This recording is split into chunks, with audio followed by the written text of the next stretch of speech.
দর্শক, এই মুহূর্তে অবস্থান করছি গোপালগঞ্জ সদর উপজেলার খেলনা এলাকায়। এখানে ডাক্তার কে এম বাবরের নির্বাচনী প্রচারণা চলছে। আমরা গোপালগঞ্জ সদর উপজেলার কাঠি ইউনিয়নে যিনি বিএনপির সভাপতি রয়েছে, আমরা তার সঙ্গে জানতে চেষ্টা করব যে আজকে যে তারা নির্বাচনীয় যে গণসংযোগ করছে বা নির্বাচনী প্রচারণা, সেই সম্পর্কে জানতে চেষ্টা করব। বিসমিল্লাহির রহমানির রহিম।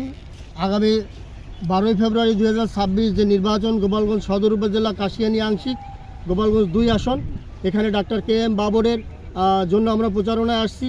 আমরা বিভিন্ন গ্রামে পাড়া মহল্লায় যাচ্ছি এবং বিশেষ করে মহিলারা যথেষ্ট সাড়া পাচ্ছি এবং তরুণরা, বয়সে তরুণ আমাদের ডাক্তার কে এম বাবর এবং এলাকার মুরব্বী যারা আছেন তারাও বিভিন্ন সময় আমাদেরকে কথা দিয়েছেন।